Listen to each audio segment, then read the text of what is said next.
Oh, Howie's live. There he is. Hey, Hey. Hey, got a whole crew here. Yes, we do.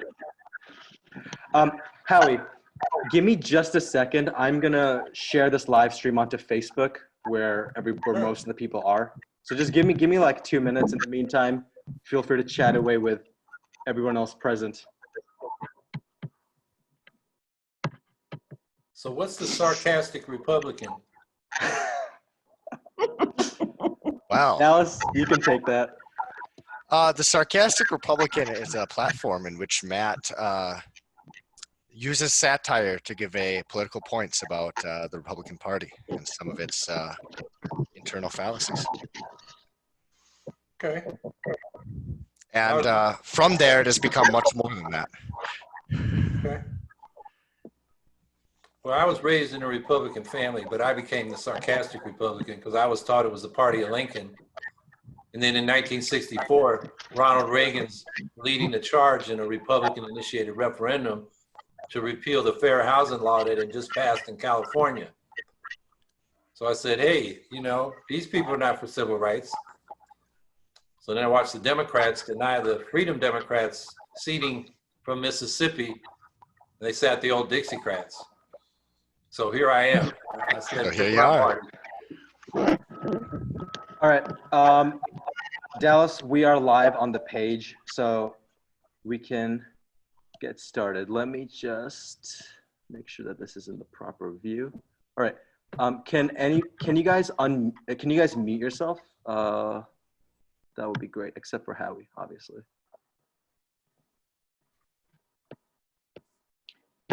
you want us to mute? What? Yes, please.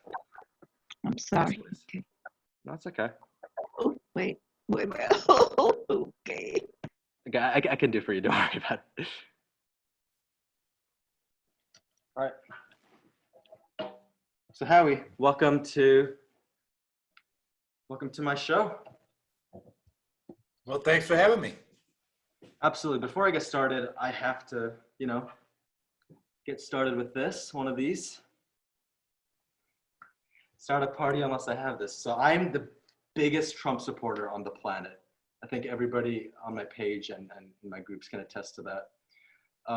So truth be told, I didn't do much research about you because I wanted to hear everything firsthand from the presidential candidate.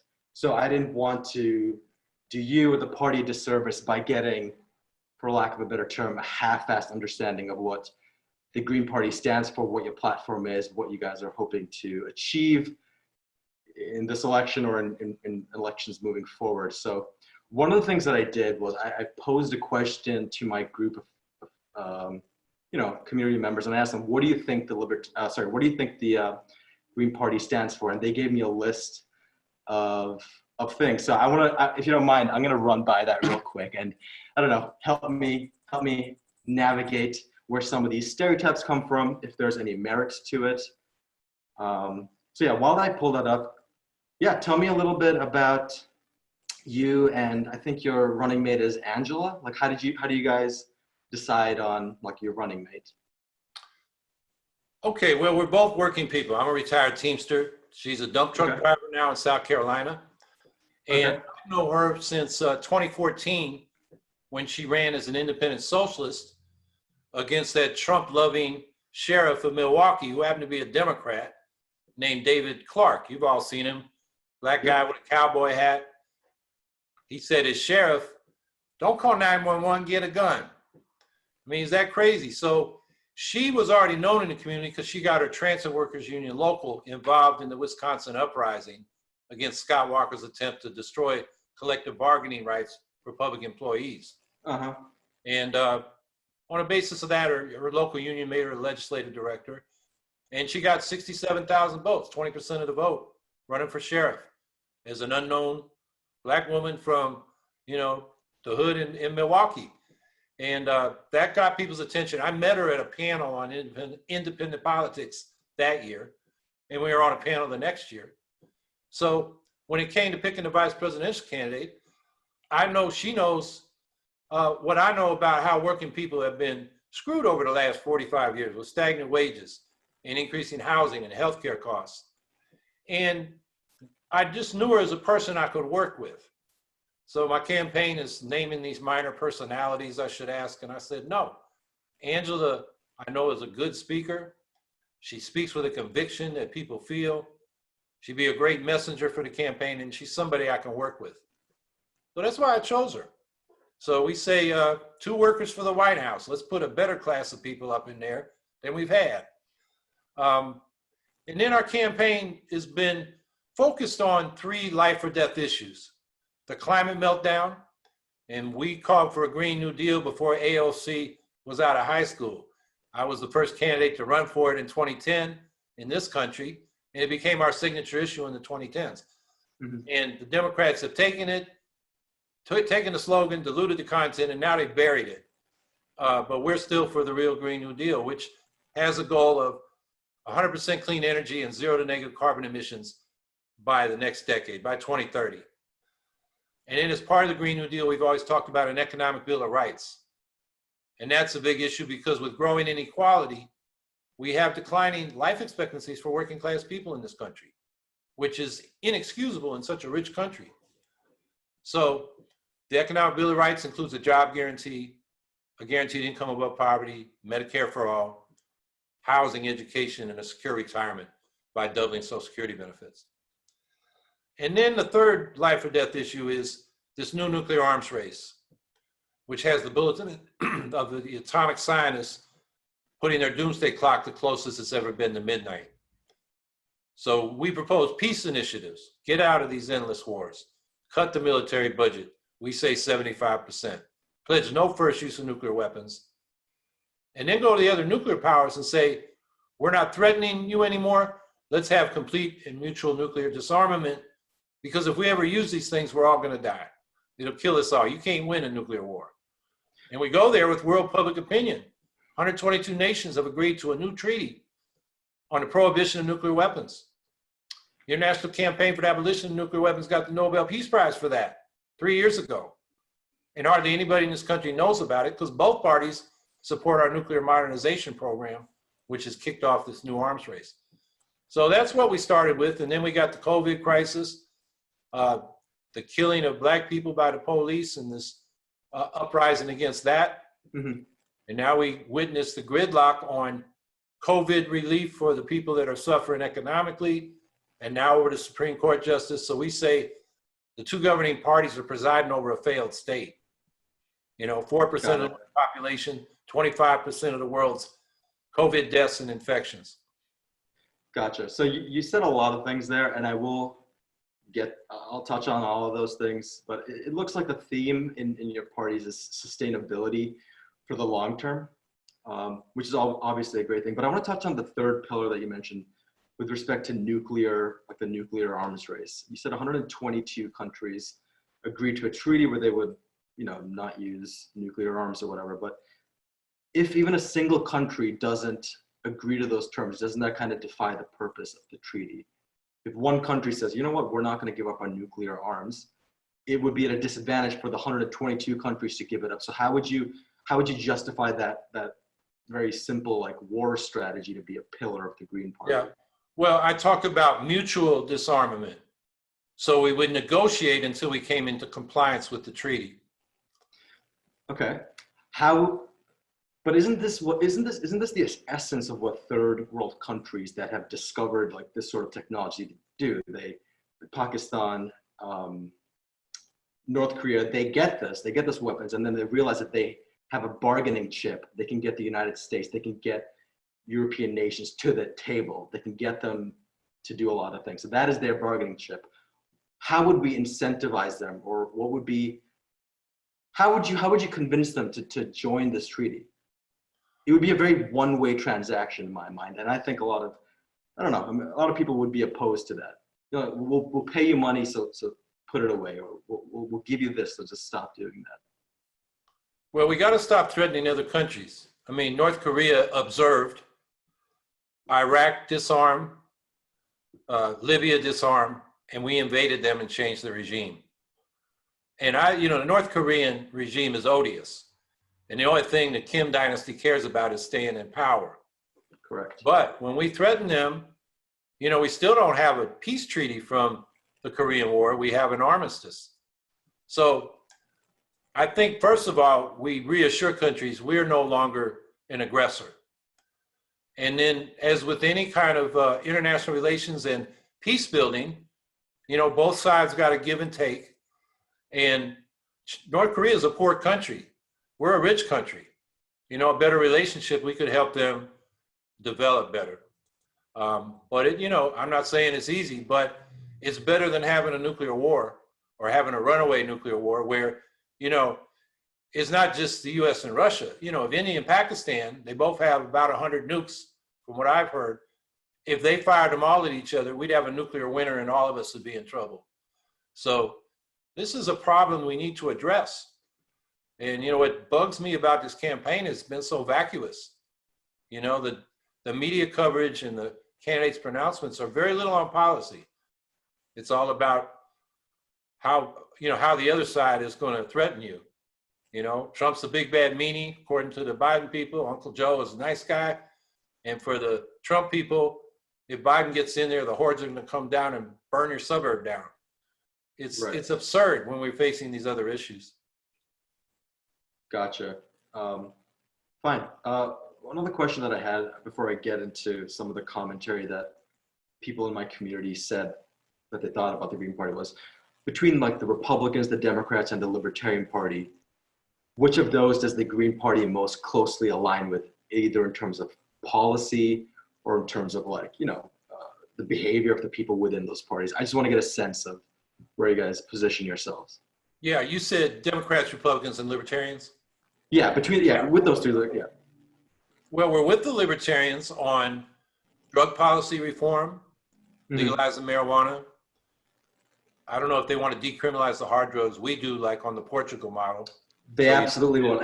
I think they do. Okay, we're on the same page there. I think we're both skeptical of stupid foreign wars. I think we spend too much on the military. We don't like corporate welfare. Civil liberties, we don't like the Patriot Act and, you know, NSA surveillance and those kinds of things. So there's common ground. But when we come to economics, we think the libertarians are crazy because they think you don't need democratic regulation of the economy, you just need markets.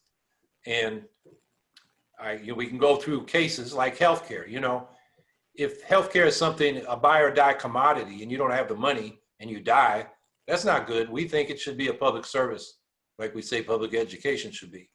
So we differ there. So on economic issues, we're more aligned with the progressive Democrats. Okay. Although we go further. You know, Bernie Sanders calls himself a socialist. He's really an old New Deal liberal. He wants to tax the billionaire class to fund the social programs. From our point of view, that leaves the billionaire class with concentrated economic power that translates into concentrated political power, and they can undermine the social programs. So we want to democratize the major portions of the economy, the big businesses and banks, and particularly with the Green New Deal, the energy system, the transportation system, and manufacturing. So we can build manufacturing that is zero emissions. Most of the climate change talks about producing electric power with clean technology, but not what's done at the, you know, in the factories, in buildings, in transportation, and in agriculture. We want to transform all those productive systems. And we think the only way we can do it, particularly on the time scale we're talking about, is through the public sector. Like during World War II, in that emergency, federal government took over or built a quarter of the manufacturing capacity of the United States in order to turn industry on a dime into the arsenal of democracy to defeat the fascists. We need to do nothing less through the public sector to defeat climate change on a rapid time scale. And when I say that, I mean, the last International Panel on Climate Change report on 1.5 degrees, how we stay below that, said the carbon budget left is 420 gigatons carbon. And in the 2 years since, we've burned 42 gigatons each year. So we got 8 years left before we blow through that budget. So we're in a serious situation. Gotcha. You mentioned Bernie Sanders and how he's not really a socialist, which brings us to socialism. That was one of the biggest key words that people associate with your campaign. So first, quick binary, yes or no, are you a socialist? Yes. Yes. All right. Second question is, not talking about the merits of socialism, how it's been practiced in foreign countries or not, but it is uncontested that in the United States of America, the overwhelming majority of people are very fearful of even the word socialism. It freaks them out. It completely terrifies them. So given that so much of the population is so terrified to even explore the idea of a socialist government, why has the Green Party not tried to, pivot away from socialism, try to incorporate the majority of its policies, but rebrand in a way that's more digestible to the average American? Because I assume it would take an overwhelming amount of effort to get people to accept socialism as a viable, good form of government. Well, a couple things there. We campaign for specific reforms. We understand people don't vote for isms, they vote for solutions. So, but when you're talking about the system, we got to talk about the system. I think the thing about socialism, it was a word that stopped conversations in this country until recently. Now it's starting conversations, particularly among young people. You look at the polling, and according to some polls, the majority of young people feel better about socialism than capitalism. And I think that's partly because their prospects are so dim in this economy. And I think it's partly because they like what Bernie Sanders said. I think it's partly because the right wing was calling Barack Obama a socialist on Fox News and, 24/7 right wing talk radio. And people heard that and they said, well, Obama's not that bad. Maybe I'm a socialist, or what is a socialist? So I think the conversation's opened up a lot more. And the other thing is, if we continue with a capitalist economy that's based on infinite growth, which is impossible because we live in a finite planet that's consuming the environment and destroying the environmental basis for our human economy, it's a path that leads to the destruction of civilization. And we see that with climate change, but there's other planetary boundaries we're crossing, like ocean acidification, which relates to the emission of carbon, which then dissolves into the ocean. And there's some concern that it will destroy the phytoplankton, which produces a lot of the world's oxygen, because it'll dissolve their shells, carbonic acid. I mean, there's some people estimated that might even happen by the year 2100. I mean, we got terrible environmental problems that if we don't address the underlying system that is pushing us up against the planetary boundaries, we're undermining our civilization. Fair enough.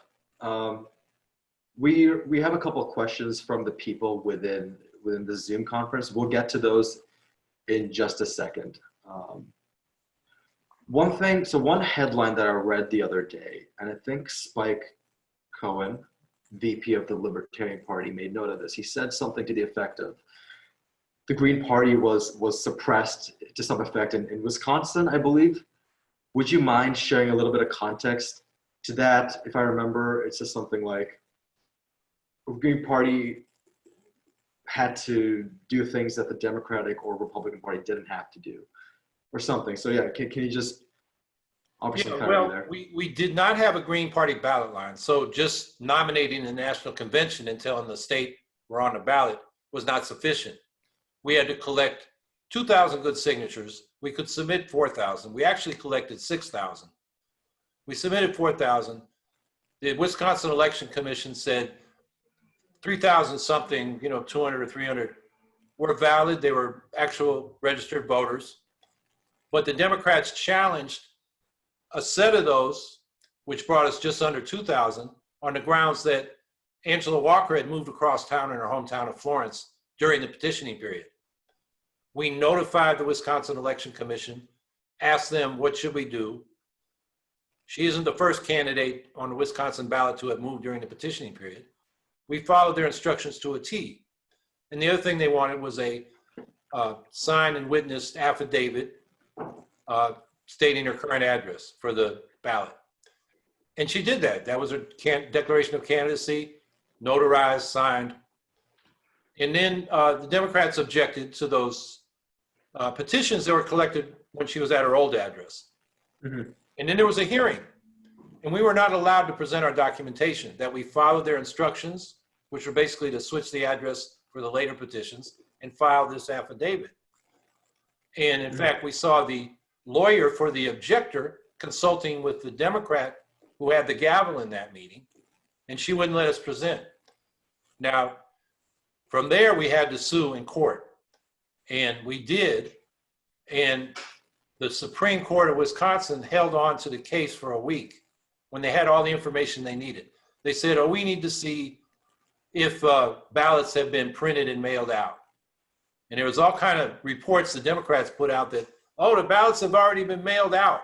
The Greens are holding up the election, when in fact it was the Democrats that started this whole process.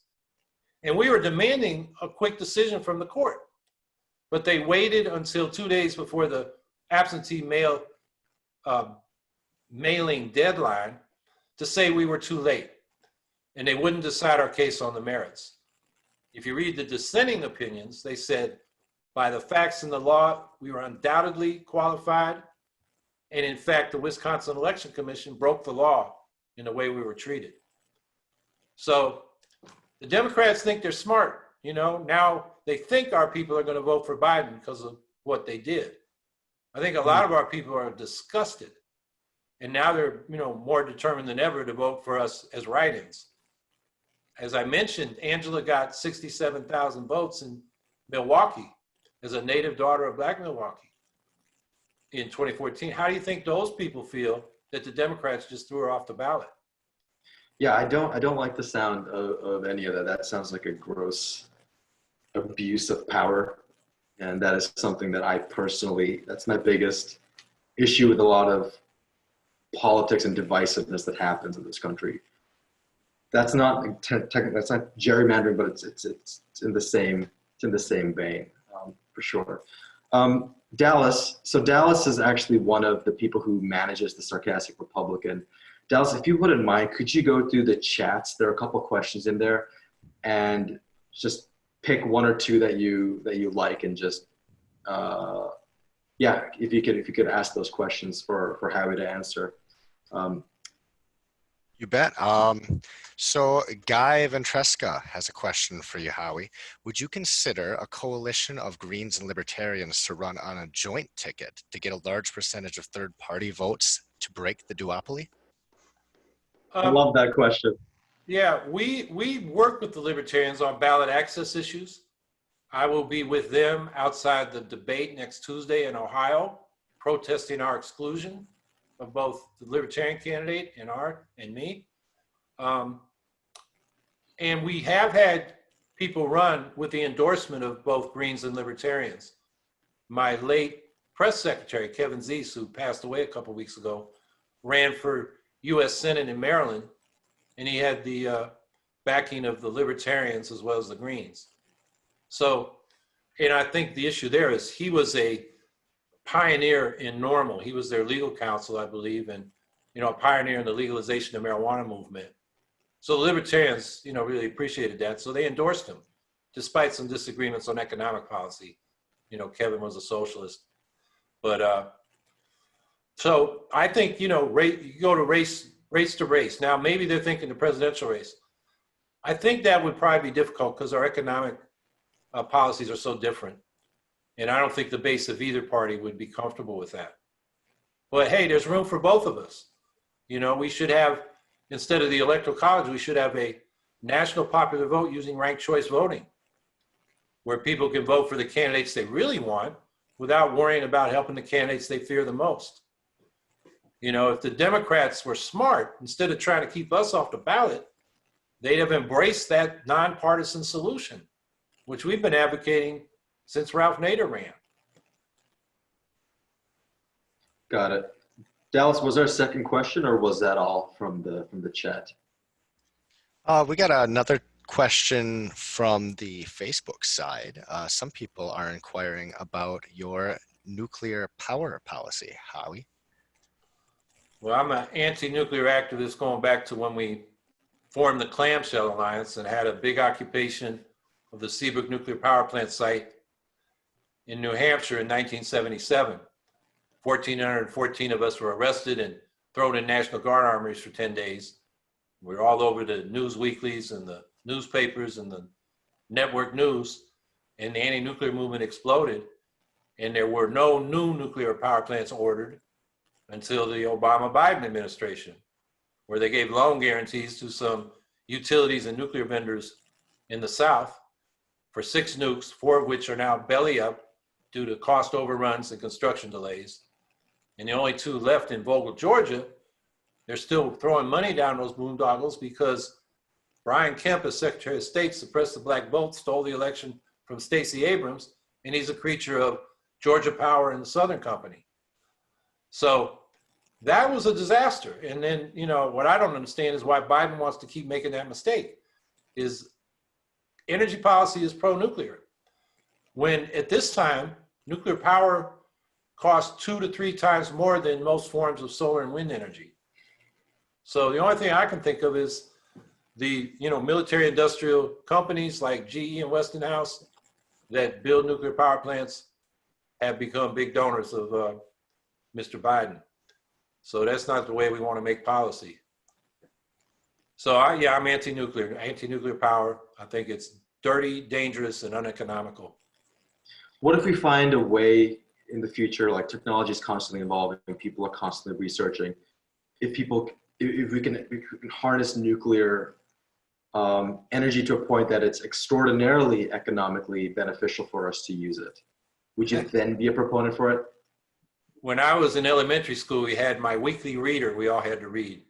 And they told us nuclear power would be too cheap to meter. You know, what is that? 55 years ago? I've been hearing this forever. It's not economical. It's probably the most unsuccessful industrial enterprise since World War II. The insurance companies won't insure it. That's why we had the Price-Anderson Act. And that doesn't even really cover us from the consequences of a catastrophic accident. And then the nuclear waste keeps building up. They have no solution to that. So I'm not, and you know, then they talk about modular nukes, smaller nukes. You know, we heard that back in the 60s. You know, the Fermi plant outside Detroit almost melted down Detroit. We almost lost Detroit. There's one book titled it about that incident. So no, I'm anti-nuke. Anti-nuke no matter what. All right. I'm going to pivot a little bit, move more onto. Well, let me say this. We got one nuclear power plant we need. That's the sun. It's a fusion. It's a fusion reactor, natural fusion reactor. Safe enough away that we can harvest the solar. All right. I'm going to pivot a little bit away to get a sense of your campaigning, how it's going. So I'm going to want to talk about memes. So I think memes are a fundamental way for communities to organize, for communities to put forth a message. And I think memes are extraordinarily important and influential. I've seen memes from the Democratic side, Republican side, Libertarian side. How is the Green Party meme game? I don't think I've seen even one Green Party meme. Well, when you say meme, you mean the graphic or the earlier concept of meme, which was like within the culture of ideas, it was like a gene. That's the way I was taught. But I think you're meaning the graphics, right? I'm talking about an image with letters at the top and the bottom that's humorous in some sort of way. Yeah, a meme. Yeah, I got young folks in my campaign cranking them out all the time. Okay. There's they call it a stank meme stash. A dank meme stash. Yeah, okay. Dude, I read books. I'm like really old school, but I've looked on it, and you know, they seem pretty creative to me. We've got good responses, so you know, I just tell the young folks, you know, go to work, crank it out. So I think you can find them if you look on. You know, I think our Facebook page posts a lot of them, and in the stank meme stash. Stank meme stash. Yeah. Yeah, it's got probably more that are okay. A little more edgy. Gotcha. I know we're running up on time. Dallas, is there another interesting question from either Facebook or from our Zoom chat? If there is, feel free to pose that right now.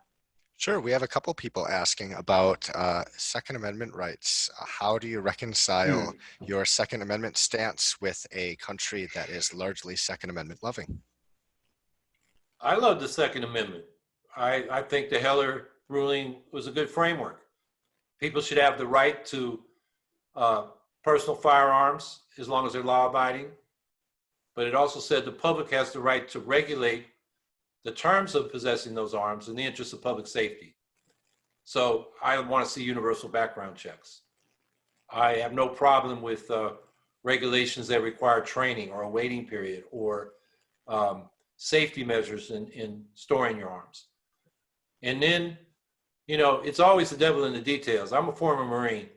I don't want to see people with military assault rifles like the M16 I had. I think those should be off the streets. You don't need them for self-defense or hunting. Maybe you could have them on a range for a thrill if that's your thrill, you know, and you can shoot them off, but they shouldn't be on the streets. So I would have a buyback program for them. And so that's what I think. I don't want to, you know, disarm the population. I think that's a bad idea, and it would cause, as you point out, a lot of resistance from people that they like their firearms. The other thing I'll say is, you know, we do have a problem of gun violence. We're off the charts compared to most countries, except for war zones. And you got suicides from handguns, particularly. So we got to address the root causes of violence. You know, to say if we get rid of the guns, the violence will stop. You know, the NRA people often point out, well, they'll pick up a knife or a baseball bat, you know, and people will still be hurt. Or they'll get a gun that's, you know, not legal. So that means, I think, addressing the root causes of crime and violence and poverty and despair, and that will do a lot. And I think also we got to address, you know, the machismo culture where, you know, people feel like they're really a man when they got a gun. And it is an equalizer. You know, little guys on the street with a gun, it is an equalizer. But that's not how we should resolve disputes. Or, you know, for some of these, you know, street gang kids, it's just a matter of status, you know, manhood, you know, proving their manhood. And we got to somehow give people better options than that kind of behavior. So. Gotcha. Thank you for that answer. And last thing I want to touch on from one of the main pillars of the Green Party is, or one of the things you mentioned was the Green New Deal. You said that AOC had basically ripped that off from the Green Party. When she did that, when she proposed the Green New Deal, was the sentiment in the Green Party like, yay, our agenda is getting pushed, even though it's not from our own camp, it's getting passed whatsoever? Or did you guys feel, I don't know, like, yeah, how did you feel about that? Well, at first we felt, yeah, yay. The media paid attention. The Sunrise Movement did that sit-in at Pelosi's office, brought along AOC, and the media ate it up, and it went viral. And we were saying yay. And the original demand was for a select committee for a Green New Deal, which could put legislation on the floor of the House for a vote. Now, Pelosi wasn't having that, so by the time the next Congress convened, remember AOC had just been elected a week before, they had the non-binding resolution for a Green New Deal. And that's when we started to get mad, because they eliminated the frontline demand of the climate movement, which is to ban fracking and the building of new fossil fuel infrastructure. They dropped the demand to phase out nuclear power. They dropped the cuts in military spending to help fund the Green New Deal. And they extended the deadline for zero carbon to 2050 from 2030. And then Pelosi never let the House vote on it. McConnell let the Senate vote on it because he wanted to put all those Democrats running for president on the record. And the Democrats said, that's a trick. And Schumer and Markey said, we're going to vote present, which all the Democrats did except the 4 that voted with the Republicans no. There was a lot of talk about the Green New Deal during the primaries, but now that the Sanders-Biden working group, you know, concluded and came out with their climate policy, there is no Green New Deal. And frankly, AOC handed off to the New Consensus think tank the development of Green New Deal plans and policies. And they produced nothing, just some conceptual essays. You go to my website, howiehawkins.us, we got a detailed budget. We go through all the productive sectors, what it will cost to transform them, how many jobs it will create. It's the only plan out there. So, you know, Greens are now pretty angry that the Democrats took the slogan, diluted the content, and then buried it. And here we are with, you know, Trump calls climate change a hoax, but the Democrats act as if it's a hoax. Gotcha. So you actually addressed the final thing. I was like, Republicans are called Republicans, Democrats, Libertarians. A Green Party person is called a Green. Is that what it is? Are you a Green? Yeah, I'm a Green. A Green. Okay, so that's, okay. I'm just making sure. So I interviewed Spike Cohen like a month and a half ago, and one of the questions that I asked him, which I'm going to ask you to end this interview, is if you had, well, you do have 30 to 60 seconds, what is one thing you would say to the establishment parties, like to the Democrats and to the Republicans, as sort of a pitch to get them to consider the policy positions of the Green Party? I wouldn't waste my breath. I'll go and say, how are you ever going to win? We got to get more votes. The more votes we get, the more leverage we have in the political process. I got 5% running against Andrew Cuomo for governor in 2014. In a year when he wanted to run up the vote to get ready to run for president, get more than his father, Mario Cuomo, ever got, get more than he got when he was first elected in 2010, and he got less. And we're sitting over here with 5% of the vote. So after that election, he adopted several demands we had made that he never supported before.